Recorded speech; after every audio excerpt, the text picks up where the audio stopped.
South movie superstar दर्शन थुगुदीप एक hero हैं या फिर किलर। बीते कुछ दिनों पहले कर्नाटक में रहने वाले 33 साल के रेणुका स्वामी की हत्या कर दी जाती है।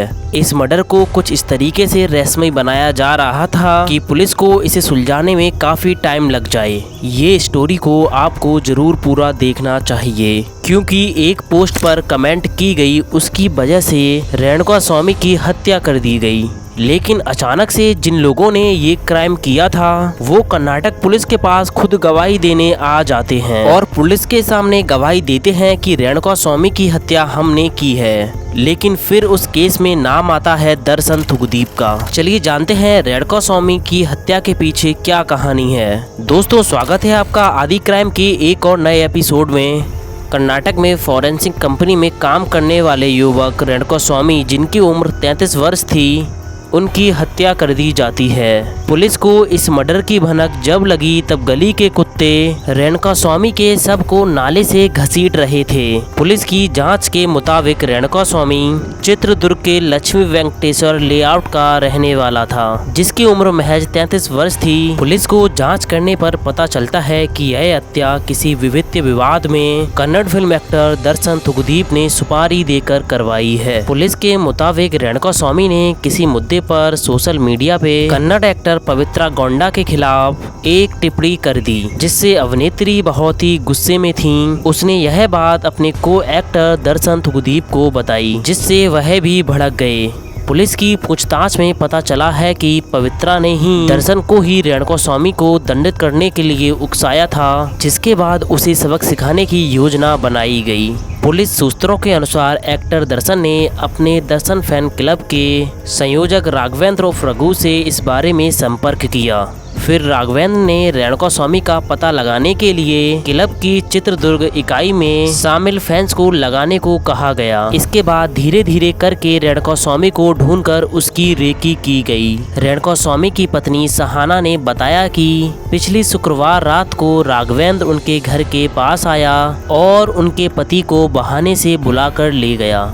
इसके बाद रेणुका स्वामी का अपहरण करके उसे बेंगलुरु के कामाक्षीपाल्या इलाके में बनी एक झोपड़ी में बंधक बना लिया गया। पुलिस के मुताबिक वहां पर रेणुका स्वामी को लाठी डंडों से जमकर पीटा गया, जिसके चलते उसके शरीर की अधिकतर हड्डियां टूट गईं। इसके साथ ही उसे बेल्ट से मारकर उसकी चमड़ी तक उड़ेल दी गई थी।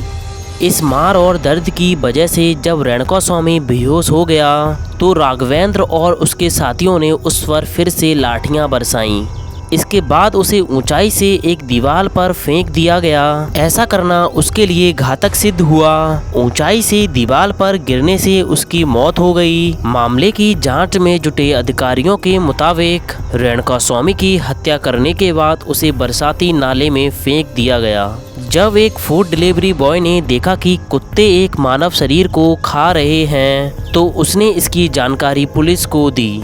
इसके बाद कामाक्षीपाल्या पुलिस ने केस को दर्ज किया और इसकी जांच की और सब की पहचान की। तब जाके पता चला कि यह सब रेणुका स्वामी का है। जैसा कि रेणुका स्वामी की पत्नी ने बताया था कि उसके पति को राघवेंद्र बुलाकर ले गया था। पुलिस ने जब राघवेंद्र से पूछताछ की तो उसने इस केस में अपने 3 साथियों का नाम और लिया। राघवेंद्र ने कहा कि निखिल, विनय, कार्तिक, ये 3 भी इस मर्डर में मेरे साथ थे। लेकिन राघवेंद्र और उसके साथियों ने ये भी दावा किया कि विविध विवाद के चलते उन्होंने ये मर्डर किया है। जब रेणुका स्वामी की पत्नी से पूछताछ की गई तो उसने ऐसे किसी विविध विवाद से इनकार किया। तो फिर चारों आरोपियों से फिर से पूछताछ की गई, लेकिन इस बार पूछताछ का तरीका कुछ अलग था। पुलिस को तो शुरुआत से ही शक था कि कुछ ना कुछ तो ऐसा है जो हम समझ नहीं पा रहे हैं। पुलिस को शक था कि आखिर कोई हत्यारा हत्या करने के बाद पुलिस से ना छिपकर बल्कि पुलिस के पास खुद हत्या की वजह बताता है और कबूल भी करता है कि उसने यह हत्या की है। लेकिन जब पुलिस ने राघवेंद्र, निखिल, विनय और कार्तिक से अलग अलग पूछताछ की गई, फिर चारों आरोपियों ने हत्या की वजह कुछ और बताई। फिर पुलिस के वरिष्ठ अधिकारी ने उनसे फिर से पूछताछ की तो चारों आरोपियों ने इस मर्डर के पीछे का मेन शख्स बता दिया। चारों आरोपियों ने बताया कि इस मर्डर के पीछे दर्शन थुगुदीप और उनकी फ्रेंड पवित्रा की मिली भगत है और इसके बाद पुलिस ने दोनों एक्टर को गिरफ्तार कर लिया। पुलिस की अपील पर एक्टर दर्शन को 6 दिन की रिमांड पर सौंप दिया गया। पुलिस इसी के बीच दर्शन थुगुदीप के 4 सहयोगियों को घटना स्थल पर ले गई। चारों आरोपियों ने बताया कि हाँ, इसी जगह पर हत्या की गई थी। इसी के बाद कर्नाटक के गृह मंत्री परमेश्वर जी ने कहा कि हत्या के इस मामले में जितने भी आरोपियों को गिरफ्तार किया गया है उनसे कानूनी तौर पर पूछताछ करने के लिए पुलिस को खुली छूट दे दी गई है। उन्होंने कहा कि पुलिस इस मामले की जांच भी करेगी और यह भी पता लगाएगी कि क्या दर्शन एक आदतन अपराधी हैं। उन्होंने कहा कि इसके बाद उन पर उचित कानूनी कार्रवाई की जाएगी। पुलिस जब दर्शन थुगुदीप को रेणुका स्वामी की हत्या के पीछे पूछताछ कर रही थी तब उनके सामने एक पुराना केस भी सामने आया। यह मामला था उनके 39 साल के मैनेजर श्रीधर से जुड़ा हुआ, जिन्होंने इस साल दर्शन के ही फार्म हाउस पर सुसाइड कर ली। अब पुलिस इस मामले में फिर से इन्वेस्टिगेशन करके यह पता लगाने की कोशिश कर रही है कि कहीं श्रीधर की सुसाइड और दर्शन पर चल रहे रेणुका स्वामी मर्डर के बीच में कोई कनेक्शन तो नहीं है। पुलिस के हाथ में दर्शन के मैनेजर श्रीधर का एक वीडियो भी लगा है। सुसाइड से पहले बनाए गए इस वीडियो में श्रीधर ने डिप्रेशन से जूझने का जिक्र किया।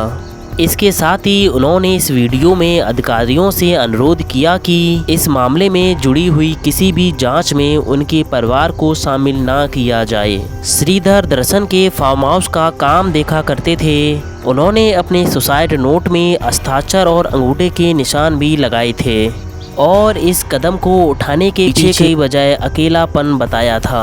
पुलिस जितनी भी इन्वेस्टिगेशन करती जा रही है उन्हें और कोई ना कोई प्रूफ दर्शन के खिलाफ ही मिल रहा है। पुलिस की इन्वेस्टिगेशन करने में एक और बात सामने आई है कि दर्शन के एक और पूर्व मैनेजर मल्लिकार्जुन 2016 से गायब हैं। कर्नाटक के गडक जिले के मूल निवासी मल्लिकार्जुन दर्शन के साथ मिलकर काम करते थे। वो एक्टर के फिल्म शेड्यूल और कई चीज़ों को मैनेज करते थे।